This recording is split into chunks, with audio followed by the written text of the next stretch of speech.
nós criamos uma máscara, nós criamos um personagem e apresentamos este personagem às pessoas. Isto chama-se hipocrisia. Ninguém aqui de vez em quando tem uns sonhos esquisitos?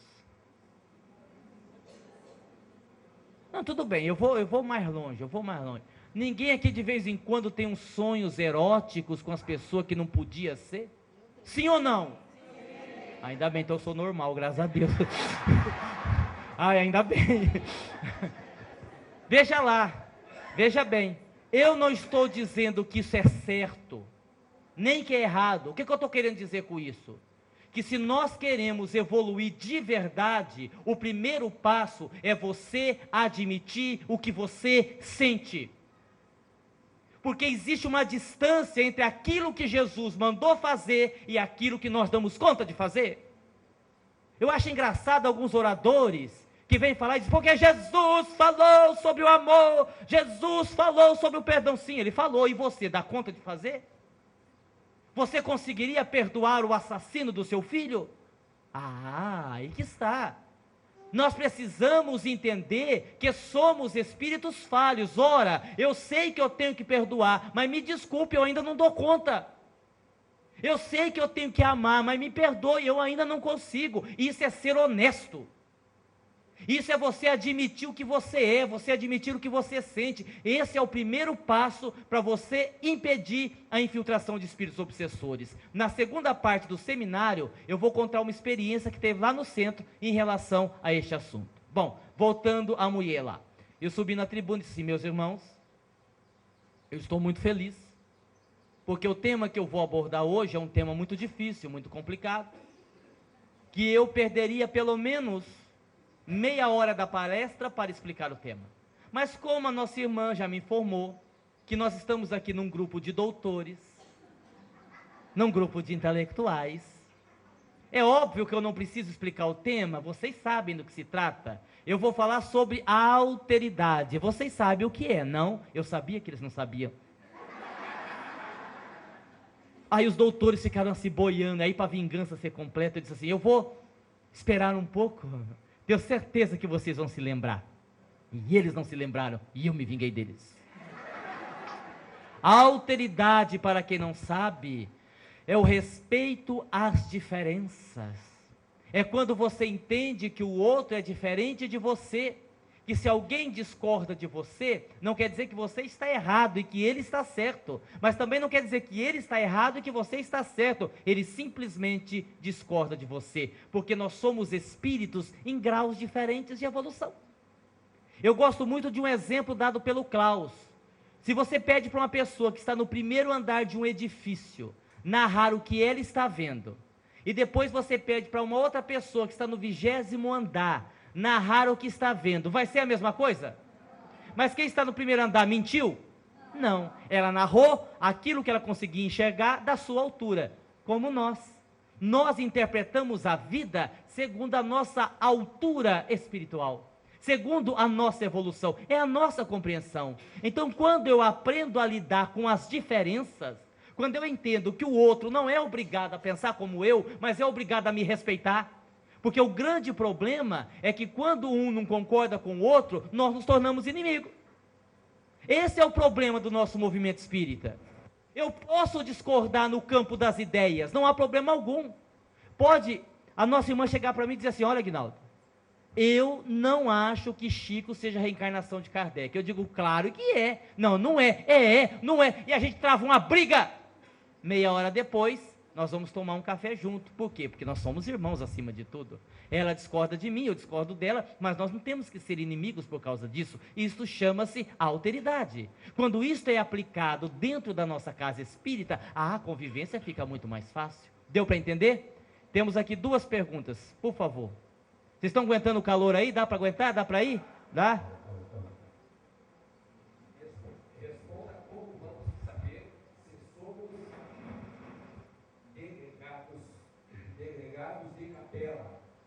Olha, às vezes, eu achei que iria perguntar outra coisa, achei que iria perguntar assim, como vamos saber se nós vamos ser degradados? Eu acho que a gente tem que se preocupar mais com isso.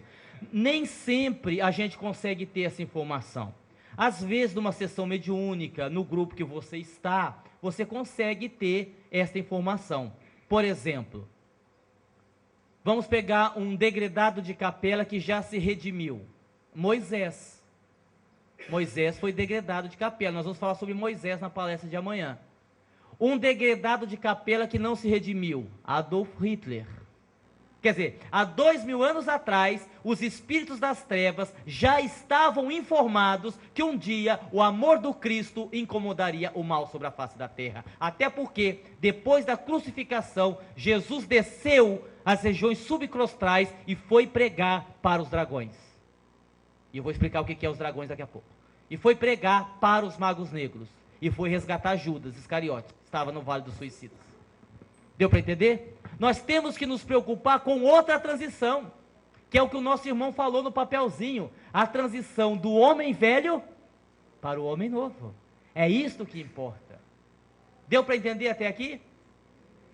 Dizem os espíritos, isso é importante, isso está dito, conforme eu vou lembrando o livro que está, eu vou falando. Isso está dito no livro Conversa Franca. Primeiro capítulo, o Espírito Klaus fala da urgência de nós relermos as obras de André Luiz. Porque a gente estuda, a impressão que eu tenho é que a gente não aprende. Tem muita coisa que a gente não entende. Outro dia uma senhora me disse assim: seu Guinaldo, eu quero morrer e quero ir para o nosso lar. Eu disse: minha filha, eu não quero nem morrer, muito menos ir para o nosso lar. Eu disse: por quê? Eu disse: olha, preste atenção. Quando nós ouvimos falar do nosso lar pela primeira vez, que ano que era? 1943, mais ou menos 43. É a data do nosso lar. Foi quando André Luiz, através de Chico Xavier, nos deu a informação da primeira cidade espiritual fundada no Brasil, Nosso Lar. Fundada inclusive por portugueses. 1943. Aquela época, o Nosso Lar tinha 1 milhão de habitantes. Hoje, o Nosso Lar tem 15 milhões de habitantes. Morrer e ir para o Nosso Lar é a mesma coisa de mudar de Votuporanga para São Paulo. Deus me livre. Quem é que vai querer ir para um lugar desse? Perceberam? Vou fazer uma pergunta para vocês. Fácil, essa é fácil. Espírito desencarnado atravessa a parede, sim ou não? Sim ou não?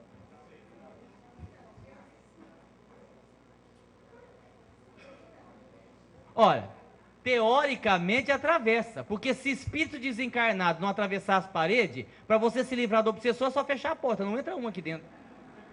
Tranca o seu portão, fecha a porta de sua casa. É ou não é? Então os espíritos desencarnados atravessam paredes, isso aqui não é barreira. Desde que o espírito saiba que pode. Dona Ivone do Amaral Pereira narrava em suas obras de espíritos que quando chovia, corriam da chuva e ficavam nas portas da casa, esperando alguém abrir a porta para eles entrar, porque eles não acreditavam que podia atravessar. Quer ver? Vocês vão se lembrar disso. Lembram do filme Ghost? O ator principal, quando ele morre, ele não vai lá aprender com o obsessor do trem, a chutar a latinha, a pegar na moeda? Pois é tudo mental. O espírito precisa saber que pode, aí ele atravessa. Então eu vou perguntar de novo. Espírito que sabe que pode, atravessa a parede, sim ou não? Sim. Depende. Atravessa aqui, no plano espiritual, ele tem que abrir a porta. Porque a nossa matéria vibra numa intensidade diferente do seu corpo astral. Mas no plano espiritual onde ele está, a dimensão é constituída da mesma matéria do seu corpo perispiritual. Se ele for atravessar, ele tromba e cai de costas, ele tem que abrir a porta. Olha quanta coisa a gente tem que aprender. Alguns espíritos, como o Dr. Inácio Ferreira, vem falando sobre a desencarnação no plano espiritual. Que não é no sentido de deixar de existir, mas de você deixar um corpo mais grosseiro para adquirir um corpo mais sutil. Precisamos reler André Luiz. Outro dia, Dr. Klaus dizia assim: olha, o plano espiritual não é tão espiritual como vocês imaginam. Morrer, para a grande maioria de nós, espíritos comuns, é sair do térreo de um edifício e ir para o primeiro andar. Uma senhora ouviu isso, não se conformou, falou, ah não, isso é mentira, Deus me livre.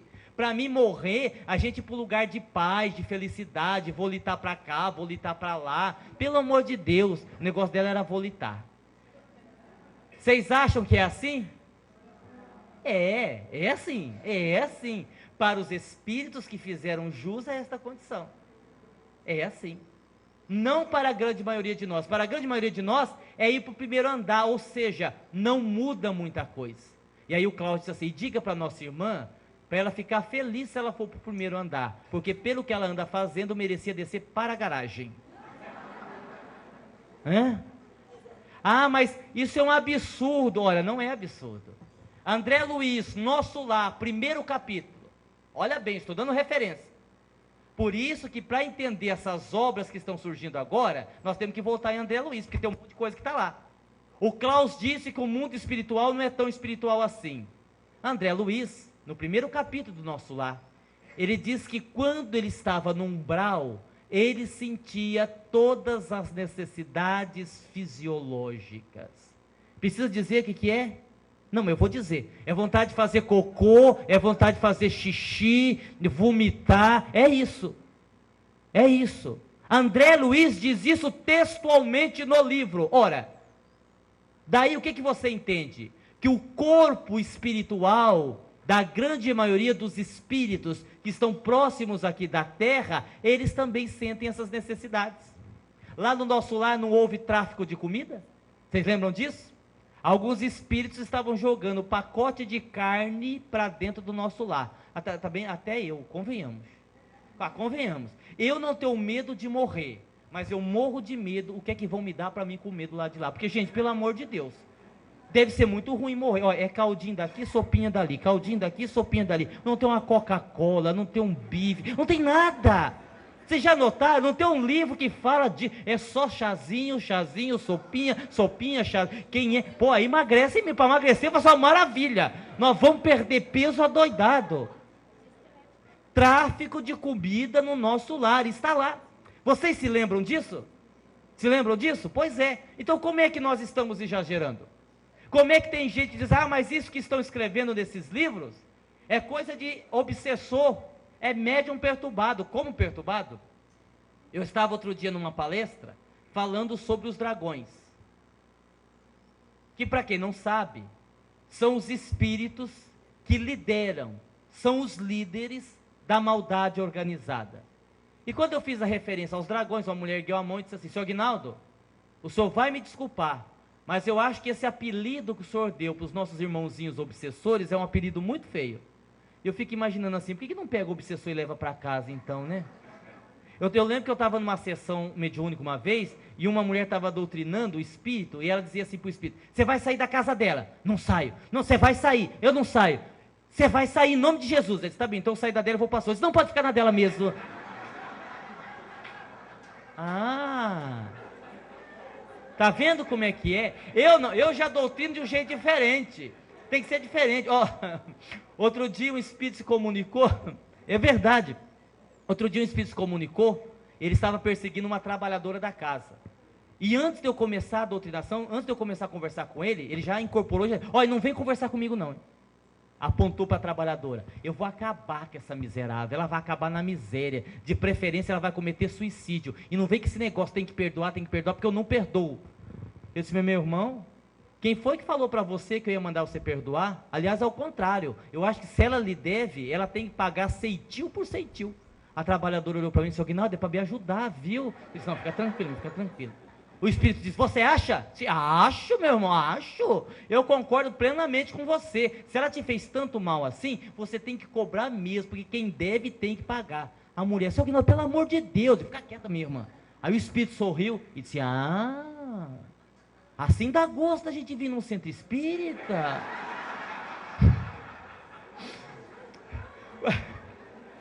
Porque a gente vai nesse centro aí, o povo ninguém olha o nosso lado. Aqui não. Falei, não, meu irmão, aqui. Olha, e se duvidar, eu até vou te ajudar. Ah, eu gostei de ser. Não, aqui assim. Eu só queria saber se o senhor vai demorar. Por que o senhor quer saber isso? Não, porque tem uns amigos seus aí fora que estão querendo entrar para te ver. E eu disse que você está ocupado, que assim que você desocupar, eu deixo eles entrar. Amigos meus? Eu disse, Mas tem amigos meus. Ah, não sei, parece que o senhor matou, o senhor estuprou, o senhor roubou. É uma meia dúzia.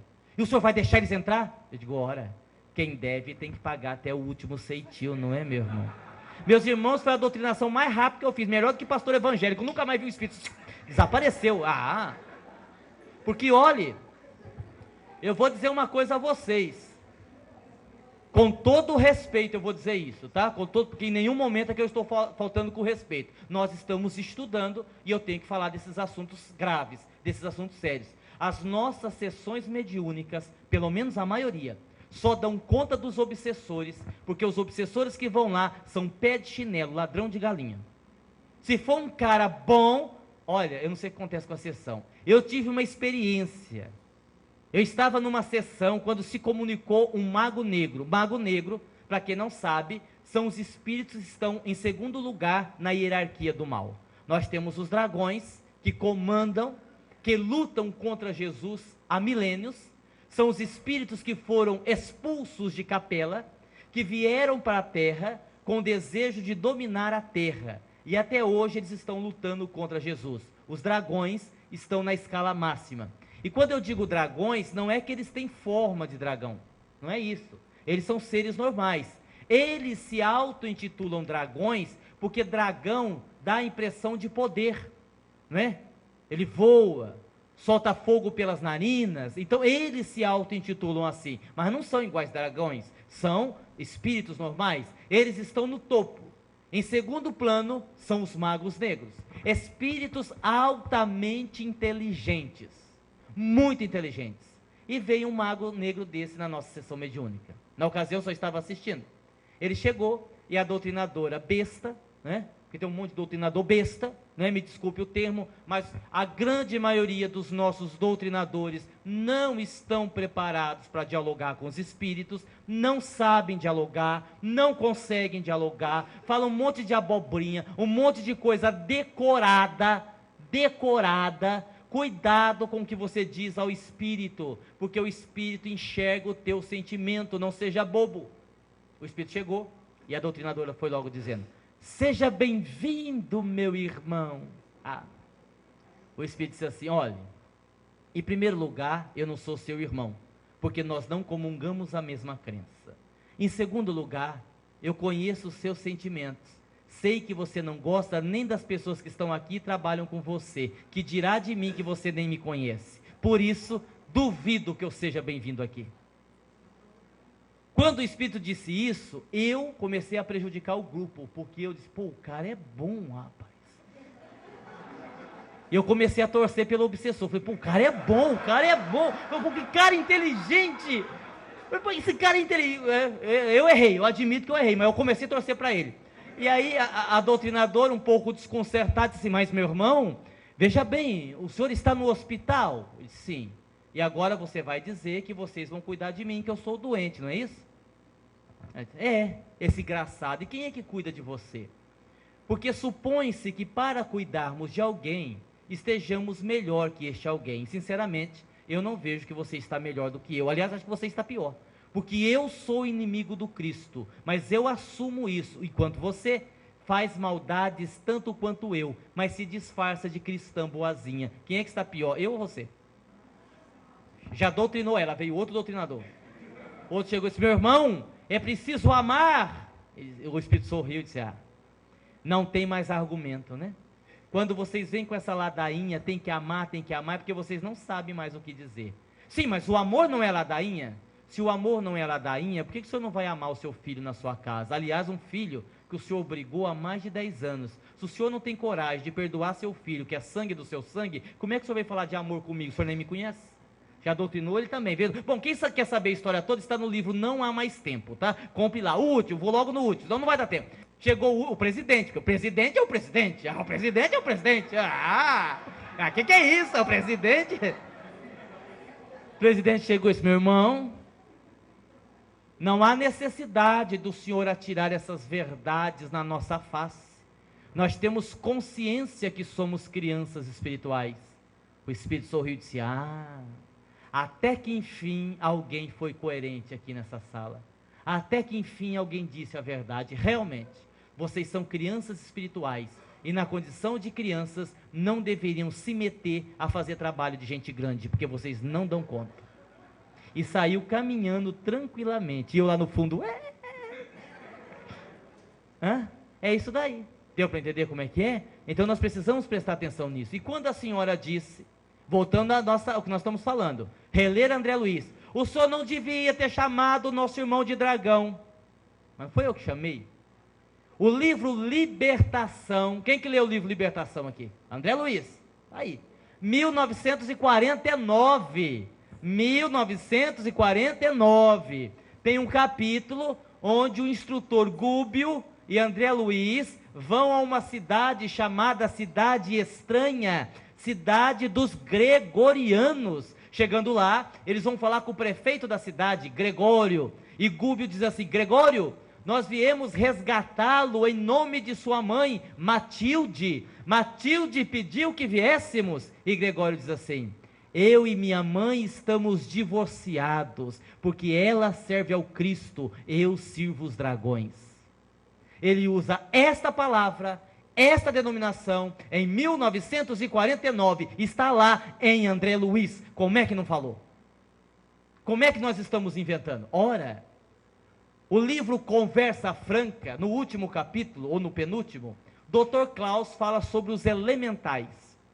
E uma senhora me disse assim: olha, Aguinaldo, eu gostei muito do livro Conversa Franca, eu só não gostei na parte que fala dos elementais, porque não há nenhuma referência na literatura espírita sobre os elementais. Ora, como não há? Como não há? Nosso Lar, último capítulo, quando André Luiz volta para casa, coitado, melhor ter ficado onde estava, porque voltou para cá, ninguém mais lembrava dele, a mulher já casada com outro, uma tragédia, não é verdade? E o atual marido da sua esposa estava muito doente, lembram disso? Estava muito doente. E aí, com a ajuda de Narcisa, eles vão até a natureza para recolher energias da natureza para ajudá-lo. E André Luiz comenta assim: Narcisa conversava com 8 seres que eu não sabia dizer quem eram, só sabia que eles eram representantes do reino vegetal. Quem que eram? Os elementais. Ora, como? Como não falou? Agora essa eu não vou dar resposta. Eu vou perguntar, eu não vou responder, porque eu não sei. Eu vou deixar vocês levarem essa para casa. Eu quero ver vocês dormirem com essa. Vamos lá, raciocinem comigo, vou fazer a pergunta. Espírito tem estômago? Sim ou não? Veja bem, deixa eu explicar. Eu estou me referindo ao corpo espiritual que reveste o espírito enquanto ele não chegou à perfeição. Espírito que atingiu a perfeição dispensa perispírito. Eu estou me referindo aos espíritos próximos aqui da terra, não dos espíritos de luz, tá? Deixa eu fazer essa explicação. Estes espíritos têm estômago? Tem. André Luiz vomitava, André Luiz sentia fome. Agora, nós somos inteligentes. Se tem estômago, tudo que entra tem que sair. Espírito tem intestino? Tem que ter intestino. André Luiz sentia sede, ele bebia água da lama lá, porque não tinha onde beber água, tem intestino. Espírito tem pulmão? Tem. A mãe de André Luiz dizia, quando ela desencanou, que ela respirava aliviada. Isso quer dizer que no plano espiritual tem oxigênio? Sim ou não? Sim, se tem pulmão, tem estômago, tem intestino, respira, tem oxigênio. Legal. Agora vem a pergunta. André Luiz diz que lá no nosso lar tem um rio chamado Rio Azul, lembra? Que abastece toda a colônia nosso lar. Se o espírito cair no rio e não saber nadar, ele morre afogado?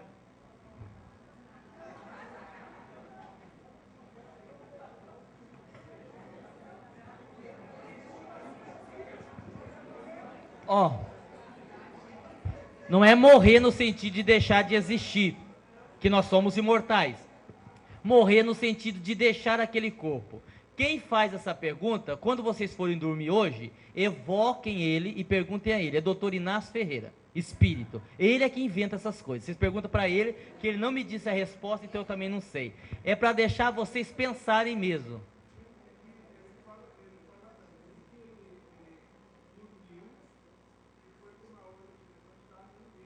Sim. Exatamente. Exatamente. Ele lembrou muito bem. André Luiz como a sua mãe era mais evoluída do que ele não estava no mesmo ambiente que a sua mãe, ele estava desencarnado. Aí ele diz assim: enquanto eu dormi, desprendi-me do meu corpo mais grosseiro, olha lá, tá vendo? E fui ao encontro de minha mãe. Quer dizer, nós temos vários corpos, e ele se desprendeu do corpo mais grosseiro e foi num corpo mais sutil, ver a sua mãe, em sonho. Olha como a gente tem coisa para aprender. Estou dando um nó na cabeça de vocês, não estou? Ah, que legal, beleza, é isso que eu quero. Olha, e todos nós precisamos nos conscientizar. E por que nós culpamos tantos obsessores? Porque é difícil mudar, é mais fácil culpar os outros, é muito difícil admitir quem nós somos, como eu dizia agora há pouco. Aliás, nós nos parecemos muito com os super-heróis, vocês não acham?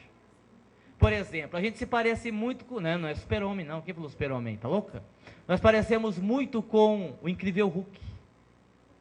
A única diferença é que ele fica verde, a gente fica vermelho, mas sai quebrando tudo igual ele, não é? Querem ver o outro super-herói que a gente se parece? Ah, esse vocês não vão lembrar não. Esse vocês não vão lembrar, a maioria não vai lembrar, quer ver? Alguém que se lembra de um herói, o primeiro herói que surgiu na face da terra. Alguém que se lembra do Capitão Caverna? Lembra? Pô, a média de idade aqui tá alta, hein? Ó, essa é velha, ó. Pois é, a gente se parece muito com o Capitão Caverna, baixinho, peludo, né? Tinha um porrete na mão que ficava batendo em todo mundo, tinha um vício de linguagem, toda hora ficava unga, bunga, unga, bunga. E tinha um grito horroroso, quando ele ia voar, ele gritava, Capitão Caveira, aquilo era horrível. Agora, sabe qual é o herói que mais se parece com a gente? O super-homem. Preste atenção. Ele veio de Krypton, chegou na Terra criança, foi adotado, se tornou um jornalista, chamado Clark, mas no fundo ele é o super-homem. Um dos heróis mais completos que nós temos. Eu acho que ele só perde para o He-Man. Lembram do He-Man? Dizem que o He-Man é o homem mais forte do universo. O super-homem é o homem mais forte do mundo, então ele perde para o He-Man. Mas o super-homem pode voar, tem visão de raio-x. Ocorre que, se colocar perto dele, a kryptonita, ele fica fraco, não é assim? Meus irmãos, todos nós temos a nossa kryptonita. Na figura de um filho problema, na figura de um marido complicado, na figura de uma esposa difícil, na figura de uma dificuldade financeira. Não existe ninguém que seja perfeito, não existe ninguém que não tenha tropeços. Todos nós temos a nossa kryptonita. A diferença é que no caso do super-homem, é só tirar a kryptonita de perto que ele volta a ter força. No seu caso, não tire a kryptonita de perto de você e aprenda a ser forte e lidar com ela. Seja qual for a kryptonita da sua vida. Então nós não podemos toda hora culpar o obsessor. Às vezes somos nós que não queremos. Outro dia uma senhora veio conversar comigo e ela disse, seu Guinaldo, eu preciso da ajuda do senhor. Eu disse, pois não, o que foi? Meu filho é uma tragédia dentro de casa, ele não me respeita, não respeita o pai dele, bate na irmã dele. Eu disse, quantos anos ele tem? 35. Eu disse, o que a senhora já tentou? Ela disse, de tudo, desde psiquiatra até exorcismo, nada deu resultado. Eu falei, não, mas então a senhora veio no lugar certo. O senhor resolve? Resolvo. O que eu faço? Eu perguntei, ele tem emprego? Tem um excelente emprego. Então é fácil. A senhora vai fazer o seguinte, quando ele sair para trabalhar, a senhora vai no quarto dele, pega a mala dele, pega todas as roupas, coloca dentro e já deixa no portão, para ele nem entrar dentro de casa. A senhora entendeu? Ela disse assim, bem que me falaram para não procurar o senhor, que o senhor é meio doido. Acha que eu vou fazer isso com o meu nenê? E aí nós ficamos culpando o obsessor. Tudo é culpa do obsessor.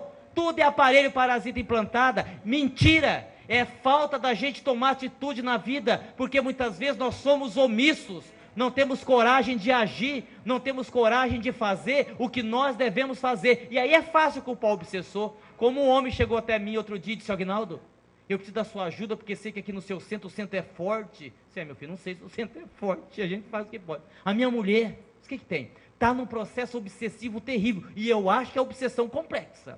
Eu disse, mas o que é que faz o senhor pensar que é obsessão complexa? Só ela quer largar de mim.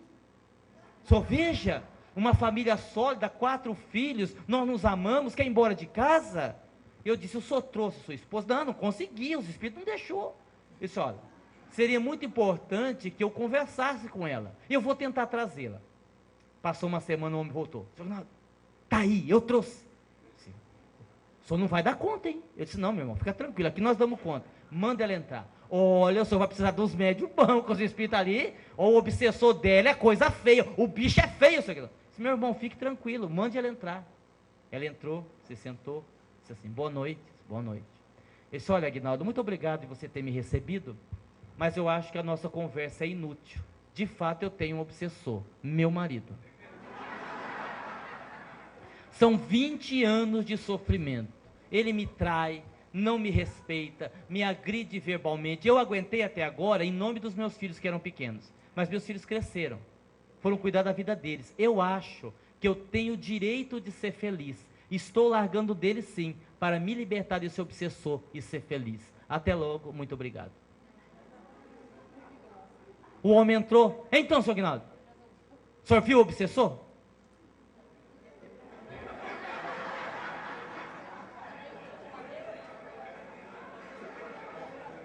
Eu disse, de certa forma, vi. Ele é feio, não é? É. Então, o que é que o senhor me diz? O que é que o senhor me fala? Eu digo, olha, meu filho, se eu fosse o senhor, arrumava suas malas e voltava para a casa da sua mãe. Eu disse, Aguinaldo, o senhor não fez nada do que eu pedi? Eu disse, ao contrário, eu fiz exatamente o que o senhor pediu. O senhor chegou aqui e disse assim, por favor, afaste esse obsessor da minha mulher. E é exatamente isso que eu estou fazendo. Bom, pessoal, 1h30, eu tenho ali 10 perguntas e pretendo fazê-las todas na segunda parte. Vamos tomar uma água e daqui a pouco a gente volta, tá bom? Até daqui a pouco. Vamos retomar com o Aguinaldo. Bom, pessoal, vamos lá? Eu tenho aqui, que veio lá de baixo, um comentário e uma pergunta. O comentário é bastante interessante. A pessoa comentou assim, a palestra está muito boa, mas até agora eu não ouvi nada sobre obsessão complexa. Sim, ouviu sim, porque nós falamos. Só se você não prestou atenção, nós colocamos. Mas não colocamos de uma maneira com que vocês esperavam que eu colocasse. Por uma razão muito simples. Nós já fazemos esse seminário há muitos anos. E nós falávamos apenas sobre a obsessão complexa, pura e simplesmente. E os espíritos nos chamaram a atenção, nos advertindo que nós precisaríamos dar no seminário uma ênfase maior à questão do autoconhecimento, porque tudo parte daí, para que a gente não cometa o erro de achar que tudo é obra dos espíritos perturbadores. Eu perguntei para o Klaus outro dia se haviam muitas pessoas implantadas, né? O que é o implante? São aparelhos ultrassensíveis, minúsculos, que são implantados ou no corpo perispiritual ou no corpo etérico, que pode gerar desde desequilíbrios mentais até dores físicas. Estes espíritos conhecem essa técnica. E eu perguntei ao Klaus se isso está acontecendo com muita frequência. E ele me respondeu, não. A grande maioria desses aparelhos parasitas estão enferrujando nas prateleiras dos laboratórios da região astral inferior.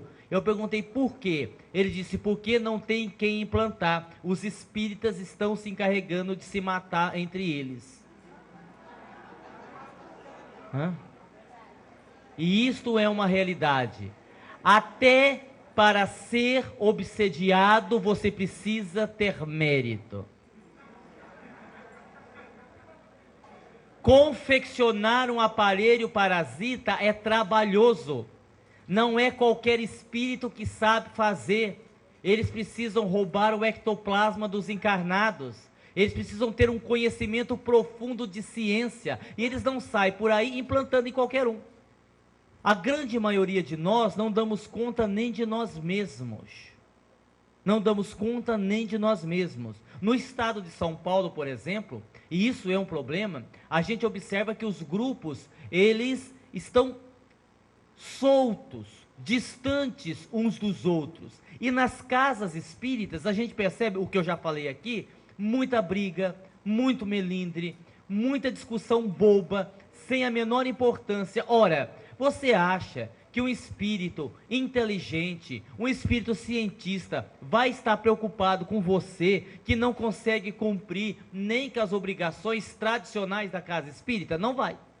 Daí porque nós, antes de falarmos de obsessão complexa, antes de nos aprofundarmos no assunto, nós fizemos todos estes comentários, todas essas observações, trazendo o tema para o nosso autoconhecimento, porque é isso que importa.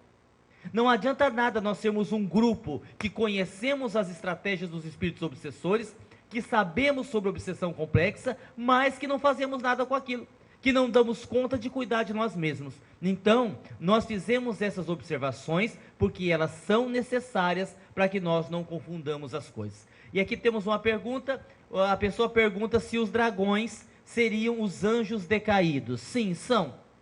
A lenda de Adão e Eva nasceu justamente da expulsão dos capelinos para a terra, porque esses espíritos, eles foram mandados para o mundo inferior, como vai acontecer com nós que aqui estamos. Então a ideia que eles tiveram é que haviam perdido o paraíso, haviam comido o fruto proibido, daí o exílio aqui na terra. Essa linha de pensamento, esta saudade dos capelinos, deu origem à lenda de Adão e Eva. Vem daí a lenda, vem daí, mas o fato é real. Tá bom? Tudo certo até aqui? Explicadinho, vocês entenderam? Entenderam? Alguém quer começar com alguma pergunta? Pois não.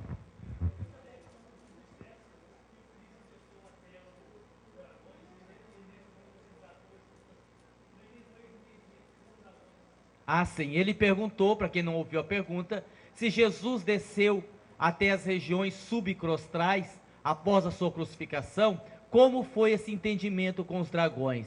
Dizem os espíritos que muitos acabaram se redimindo só com a presença do Cristo. Partiram para os hospitais e foram socorridos. Para os demais, eles apenas ouviram, mas não acataram. E Jesus desceu apenas para avisá-los de que naquele momento em diante, um novo reino estava nascendo na terra. Eu costumo dizer que os dragões, a grande maioria deles, são espíritos que vieram de outros mundos. Vamos pegar os capelinos. Quando os capelinos foram mandados para a terra, eles estavam numa evolução superior à que nós estamos hoje, correto? Então, por que nós temos tanta dificuldade em lidar com eles? Porque eles foram e voltaram, e nós ainda estamos indo. Ou seja, o que nós vamos aprender, o que nós vamos conhecer, eles já conheceram e voltaram e trouxeram aqui para a Terra. Para nós termos uma ideia, na Lemúria, na Atlântida, as antigas civilizações, um espírito, para ele ser considerado um mestre, ele precisava levitar a pelo menos 50 centímetros do chão e fazer fogo nascer debaixo dele, com a força do pensamento. Nós, hoje, estamos aqui orando, se passar uma mosca, tira a nossa atenção. Se tocar o telefone, tira a nossa atenção. Estão todos olhando para mim. Se entrar uma pessoa aqui, todos vão olhar para a pessoa. Quer dizer, nós não temos a mínima disciplina mental. Como é que nós vamos lidar com esses espíritos? Só existe uma forma, através do amor. Porque através do amor eles são neutralizados. Como nós ainda não temos esse amor, fica muito difícil. Deu para entender? Respondi bem a sua pergunta? Primeira pergunta que nós trouxemos. Quais as características que definem ou diferenciam a obsessão complexa de uma obsessão tradicional? Não é a quantidade de espíritos, é a técnica aplicada. Os obsessores considerados líderes da maldade organizada são espíritos que têm profundo conhecimento de ciência. Então, só para a gente entender, eles podem implantar nas nossas sessões mediúnicas vibriões. Para quem não sabe, vibrião é um espírito que está a caminho da ovoidização. Quando um espírito perde a consciência de si mesmo, Quando ele perde a forma humana, é porque ele entrou num processo de ovoidização. Um ovoide é como se fosse um ovo gigantesco, de cor escura, que exala um cheiro muito desagradável. Quando o espírito está caminhando para a ovoidização, ele ainda não é um ovoide, ele é definido de vibrião. Eles então capturam esses espíritos, porque são espíritos, nas regiões inferiores, prendem em determinadas gaiolas, devidamente preparadas, e havendo uma brecha, eles implantam esses vibriões dentro da sala mediúnica. Por quê? Porque estes espíritos, eles, entre aspas, exalam uma energia negativa que contamina aí vários metros ao derredor onde eles estão. Um vibrião implantado dentro de uma sessão mediúnica, os médios começam a se sentir mal, não conseguem incorporar, não conseguem se relacionar, e às vezes tem um vibrião ali colocado. Eles usam técnicas como, por exemplo, o sequestro do nosso espírito durante o sono do corpo físico. No livro Aruanda, muito interessante, tem uma história muito, eu vou aqui resumir, de um cara que fazia parte de um centro, e aí ele sofre um processo obsessivo, ele é hospitalizado, fica entre a vida e a morte, e nesse período, esses espíritos sequestram o seu corpo espiritual e implantam uma mediunidade falsa. Ou seja, aí o espírito cientista explica para o seu ajudante. Ele vai acordar e vai começar a ver espíritos, ver os benfeitores, identificar os bons espíritos, mas na verdade ele vai enxergar o que nós queremos que ele enxergue, porque nós implantamos uma espécie de CD ou de pendrive que vai repetindo as imagens que nós queremos. E aí o sujeito diz assim, o ajudante, escuta, mas esse cara, ele não é nem tão dedicado assim ao centro, ele não faz parte da diretoria, ele não tem influência no grupo, por que nós estamos tendo esse trabalho com ele? E o espírito explica assim, acontece que o presidente do centro é quem nós queremos derrubar, porque o cara é uma rocha moral, nós já tentamos de tudo e o cara não cai, tem fé, trabalha com afinco, nós não conseguimos derrubar ele. Ocorre que quando esse irmão começar a enxergar os espíritos, o povo adora o fenômeno, vão achar que ele já é um cara evoluído, que é ele que tem que assumir o centro. E eles vão fazer uma nova eleição, vão tirar o atual presidente, que é quem a gente quer derrubar, e vão colocá-lo como presidente. Colocando como presidente, a gente domina a casa. Deu para entender? Não são pouco inteligentes, não é verdade? E a grande parte desses espíritos, os dragões, os magos negros, não estão influenciando em casas espíritas. A grande maioria deles estão atuando aonde? Junto aos líderes dos países de primeiro mundo, junto aos líderes dos países de terceiro mundo, eles estão tentando influenciar na ONU, tentando influenciar as grandes lideranças do planeta, não apenas na parte religiosa, mas sobretudo na parte política. No livro A Batalha Final, lá tem a história de um político, que é dominante, um político brasileiro. Nós aí encobrimos um pouco o nome, né, por questão de ética, mas um político brasileiro que estava na época atuando, né, como político, e lá tem ele sequestrando o espírito desse político e dando uma lição nele, como também tem uma parte onde eles vão na cadeia e sequestram o espírito de Fernandinho Beiramar, levam ele para uma região e o espírito-chefe dá uma lição nele e diz a ele que ele caiu em tentação, que os propósitos dos senhores do mal foi afetado pela ganância dele e o ameaçam, dizendo que poderiam tirar-lhe a vida física caso ele não voltasse a seguir as orientações deles. Então nós temos aí toda uma estrutura da maldade que estão preocupados com as coisas grandes do mundo, não com essas coisas pequenas. E é uma estrutura que a grande maioria dos espíritas não conhece, não sabem, acham que não existem, acham que isso é coisa de médium perturbado, de espírito mistificador. Tem uma palavra que ela foi inventada nas trevas. Houve uma reunião, isso aconteceu por volta do ano 2001, onde eles decidiram que deveriam separar o movimento espírita no meio, porque o movimento espírita, o espiritismo em si, é o grande inimigo desses espíritos, justamente pelo esclarecimento que a doutrina espírita propõe. Então eles se reuniram e decidiram que eles deveriam jogar no meio espírita, jogar no movimento espírita, uma palavra que iria dividir os grupos. E eles conseguiram. Essa palavra é, vocês já ouviram falar, em algum momento da vida, o antidoutrinário. Isso é terrível, porque isso dividiu o nosso movimento espírita. De um lado nós temos os conservadores, que não aceitam nada que é novo. De outro lado nós temos os inovadores, né, que até desprezam os conservadores, e nós temos essa briga no nosso movimento espírita. Ah, fulano que escreve aquele livro, não leia aquele livro não, aquele livro é antidoutrinário. E eu fico pensando aqui comigo, quem esses dirigentes de centro, chefes de federações espíritas, pensam que são para dizer às pessoas o que elas devem e o que elas não devem ler? Quem esses presidentes de centro pensam que são para dizer se uma obra é doutrinariamente correta ou é antidoutrinária? Ora, nós estamos na religião da fé raciocinada, que a pessoa leia, que a pessoa interprete, que a pessoa faça a sua avaliação. Tem muita coisa que não é verdade? Tem. Ora, nós somos falíveis. O médium, na recepção de uma mensagem, ele pode se equivocar.